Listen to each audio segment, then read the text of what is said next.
election sparks worry among Japanese expats living in China, with top firms warning their workers to be vigilant. Details of those and more coming your way soon. To stay with us.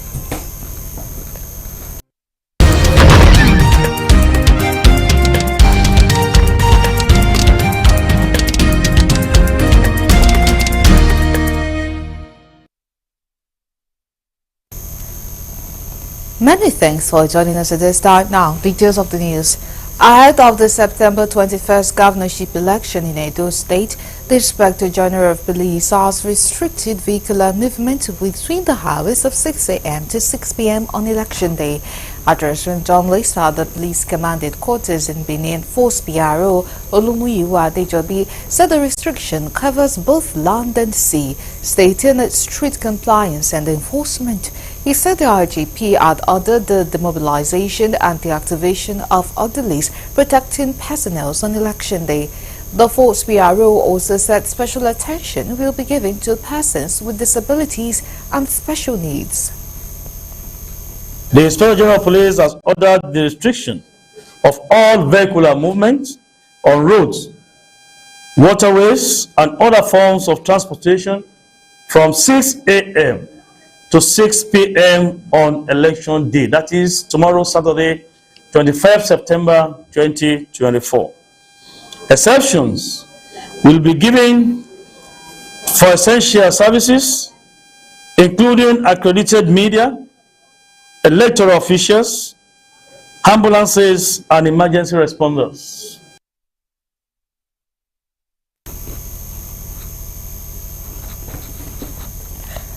Residents of Auchi in Edo North Senatorial District have called on the people of the state to shun all forms of violence ahead of Saturday's governorship election.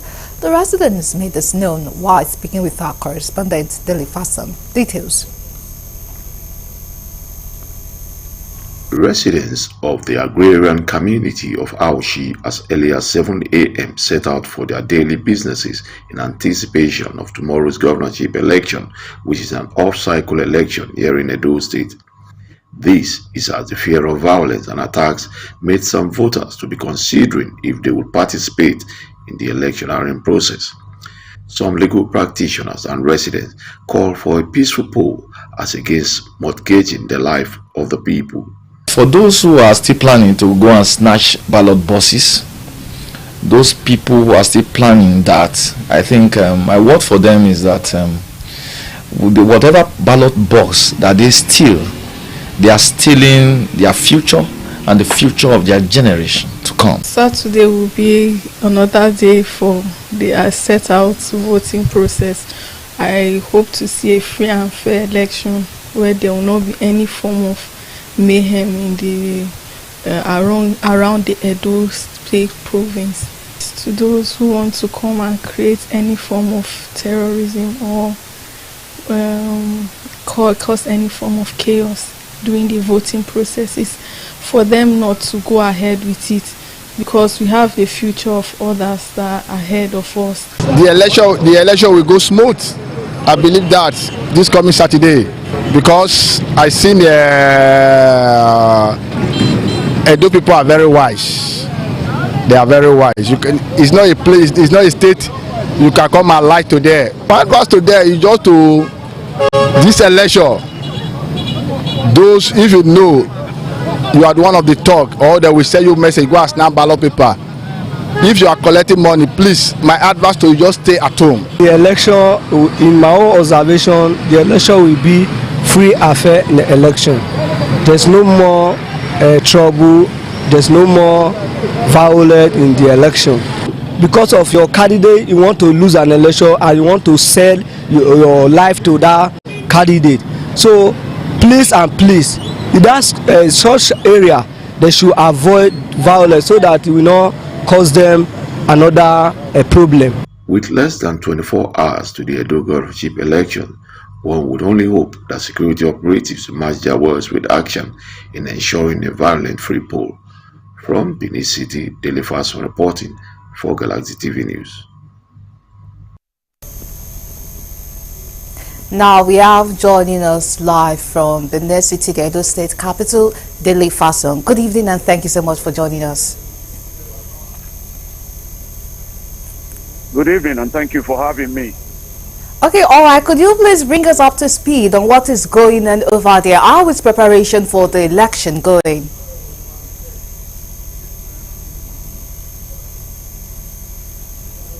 Preparation has been in top gear, I can tell you. But security-wise, the Nigerian Navy are just about an hour ago, they patrolled through helicopter through all the waterways region in ensuring that criminals do not come through that area. They are sure that the Ondo, Kogi, Delta border, all of them will be manned that day in support of the operatives of the Nigerian police. On the part of INEC, all materials as we speak are in the 18 local government areas of Edo State.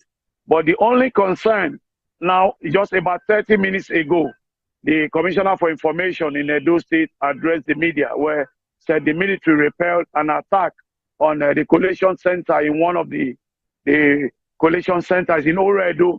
They were planned there to come and raid the collation center, but they were repelled by the military. But right now, last minute hustling among residents in Benin City, that is what we can still experience. You all to beat time to go in because the police have told a lot of persons that those that don't have anything to do near those posts, the INEC office, some other spots, police station area, the creeks, there nobody should go there if you have no business there before the election setting. Basically, the town is expecting that tomorrow election to come and go and be violence free. That's the present situation as I speak with you. Okay, all right. So how about the mood of the people there? Because it seemed as if there was fear initially that perhaps even the security could be partisan because of some members of some political parties that they said that were arrested. But how is their mood now? Do they seem to be in the mood to vote tomorrow? That's a very good question. Like about 2 days ago, some of the set of political parties, some of their supporters were released, after they've been released now, and they are saying they are hoping that the election will be free and fair. Like the state governor about 2 days ago as well, he also said it that there is supporters for his political parties that they should come outside. The mood right now everywhere is that the election should come and go. Like most of them say they are ready to come out and vote. But at times, in elections like this, people say so. And when it's the D-Day like that, some threats can just come. So people might want to stay at home. But presently, the mood is high. They are in high spirit to come and vote for the candidate of their choice. But tomorrow definitely will tell us Edo choose who to govern them in the next 4 years. Bringing us up to date. The pleasure is mine. All right, and that's our correspondent, Dele Fason, who joined us live from Benin City, the Edo State capital. And now to other stories. President Bola Tinubu on Friday called on all stakeholders in the upcoming Edo State governorship election to conduct themselves peacefully and sportively. Tinubu conveyed this message in a statement signed by Special Advisor on Information and Strategy, Bayo Onanuga, titled President Tinubu urges peace and civility in Edo State governorship election on Saturday, September 21st, 2024. Edo State citizens will elect a new governor in what has been tagged a tough contest among three major candidates. President Tinubu emphasizes that democracy thrives on civility, tolerance, patience, and respect for the rule of the game. The president noted that the Independent National Electoral Commission is committed to conducting a free and fair election, urged all stakeholders to work together to ensure a successful and peaceful process. He urged all citizens in the state to remain peaceful and respectful throughout the voting process, encouraging them to resolve any disagreement amicably through the constituted authorities.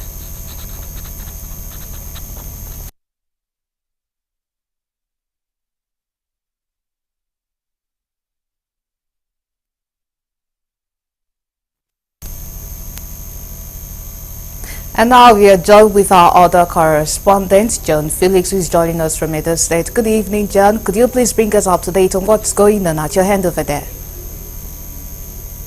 Good evening, Iribami. Yes, it's less than 24 hours to the Edo governorship election. As far as the election is concerned, INEC says over 2.6 million persons, Edolites, registered to get their permanent voters card. But out of the 2.6 million PVCs, 2.2 million residents got their PVCs.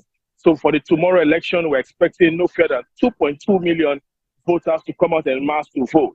However, at the last election, the margin of lead between the winner, that's the incumbent governor, and the first runner-up was less than 600,000. Want to see how well this will play, they go to the polls tomorrow. Perhaps we'll have a change of narrative for persons who get their PVCs for a means of identification, but for it to be translated into the elections proper. Want to see no fewer than at least 2 million or 2.2. If 2.1, 2.2 million people come out to vote tomorrow, it will be a good development as far as election in Nigeria is concerned. Tomorrow's election is about the Edo people. It's about changing their destiny or taking their destiny into their hands. It's about changing the narrative from what it used to be to where they actually want it to be. So it's a case of how well do they want this to play out. Let me tell you quickly that this election is quite important and strategic, and there are some factors that are likely to shape the election. One, the impeachment of the deputy governor, and of course its reinstatement. That's the rift between the governor and the embattled deputy governor. I want to see the factor, the role that the former APC chairman, that's Adam Toshimole, will play as the godfather. I want to see the big wigs in the state, what their roles as far as the election will be concerned ahead of the September 21 election polls. Like I said earlier, it's about the people, and the people should be ready to take their destiny into their hands as they go out en masse tomorrow. We have 4,519 polling units where this election will take place simultaneously. We'll also be looking out to see how well the area of zoning will come to play. We have candidates who have come from the Edo Central, the Edo West, and Edo South. We want to see how well these persons, the people from this central district, will come out to defend their central district as far as the election is concerned. So it's beyond the rhetoric of the statement of the governor that is a do or die affair. From what I've seen so far in the state capital and of course other places we have visited, it is peaceful, it is calm, it's not looking like a do or die affair. Members or residents of the state are just willing to go out to exercise their franchise peacefully. And of course, the police has also placed restrictions of movement from 6 a.m. tomorrow to 6 p.m. Anyone who doesn't have any business at all on at the polling unit should sit back at home. So for now, that's what we have for you right here from Benin City, the Edo State capital. Back to you, Iribami. We know that of Nigerians are faced with economic difficulties, and they said that the people elect the people who have to be in power to make sure that things run smoothly. We've also had civil society organization calling on people to shun vote buying and not to engage in things like that. But from your hand over there, I'm sure you've been interacting with the locals, the residents over there. Do they seem to be in the right frame of mind for the election, or are they apathetic towards the polls? Everyone is going about his lawful business as far as the election tomorrow is concerned. But one thing I can tell you for free that officials of the EFCC and of course DSS have been mobilized, to move around across the 18 local government areas of the state to ensure that issues around vote buying is curbed. Like I tell people that, of course, the issues of vote buying most times are usually concluded even before the elections. But what they'll be doing tomorrow is just to see the beats and of course the pockets they can actually get, to arrest or to bring to its barest minimum. Right? Like I said, residents are moving about devoid, of what is happening economically, the inflation rate, amongst other things. This election is about them. There's been complaints about bad roads. There's been complaints about wanting a lease of life, complaints about ensuring that they align with the center, amongst other things. So it's something that they actually want to do. Well, they want to exercise their franchise and, of course, ensure that their vote counts, most importantly. Just this morning, some have concluded that in Nigeria, as case may be, that their vote will not count. But regardless of what they have said, they said they will go to the polls, stay by their votes, monitor their vote, and ensure that even to the last minute, their vote counts. Don't also forget that this time around, technology would also be a major deciding factor. as far as the election is concerned. We want to see how well the beavers, how well the bimodal system will actually work, towards ensuring that whatever is accounted for, even at the ward level, at the polling unit, translates, of course, to the INEC server. So residents will be vigilant enough to see that their vote counts, and of course to ensure that everything works seamlessly and smoothly. Thank you so much for bringing us up to date on what's going on in your environment over there. Thank you so much. Thank you for having me. And that's John Felix, our correspondent, who joined us live from Edo State. And now moving on to other stories. The Federal High Court in Abuja has dismissed the defection suit instituted against the 27 members of the Rivers State House of Assembly loyal to the Minister of the Federal Capital Territory, Nyesom Wike. The suit seeking to replace the 27 lawmakers on account of their alleged defection from the People's Democratic Party to the All Progressive Congress was on Friday thrown out on various grounds. Correspondent Kunle reports that, among others, Justice Peter Lifu will deliver the judgment after the suit instituted by the Action People's Party APP was statute barred, having not been filed within 14 days allowed by law. While the defection was said to have been carried out in December last year, the APP filed the case on July 12, a period of 8 months after the course of action emanated. Besides, Justice Lifu said that the case was a gross abuse of court process on the grounds that several suits on the alleged defection of the same 27 lawmakers had been adjudicated upon by the Federal High Court. The judge who quoted the previous judgment of the Federal High Court said that the request for replacement of the lawmakers had earlier been rejected due to lack of sufficient evidence to establish the defection to the legislators. The judge subsequently dismissed the suit on 3 major grounds. Some of the counsel spoke on the judgment of the court. It's because His Lordship Honorable Justice Omotosho had in January this year found and held that the House of Assembly led by Right Honorable Martin Amuwune was the authentic House of Assembly in Rivers State, and that Martin Amuwune is the authentic Speaker of the House of Assembly of Rivers State. In the movie we saw, Act 1, Scene 1, we saw somebody, we don't know who he is. Scene 2, we saw so many people, we don't know who they are. Nobody told us who they are. You heard the judge said so too. So they just dumped, like my Leonard brother said, they dumped everything on the court. I think this has put an end to the political hula baloo in Rivers State.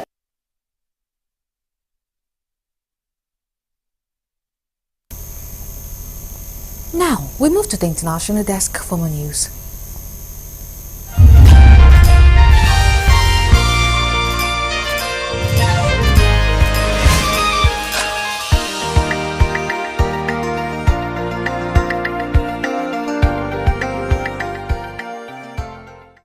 This is news from the international scene. The killing of a Japanese schoolboy in the Chinese city of Shenzhen has sparked worry among Japanese expats living in China, with top firms warning their workers to be vigilant. Toshiba and Toyota have told their staffs to take precautions against any possible violence, while Panasonic is offering its employees free flights home. Japanese authorities have repeated their condemnation of the killing while urging the Chinese government to ensure the safety of their citizens. The stabbing of a 10-year-old boy on Wednesday was the third high-profile attack on foreigners in China in recent months. Japan's ambassador to Beijing has also urged the Chinese government to do its utmost to ensure the safety of its citizens. Meanwhile, Japanese Prime Minister Fumio Kishida called the attack extremely despicable and said Tokyo had strongly condemned Beijing for an explanation. Tokyo had strongly urged Beijing for an explanation as soon as possible. Some Japanese schools in China have contacted parents, putting them on high alert in the wake of the stabbing.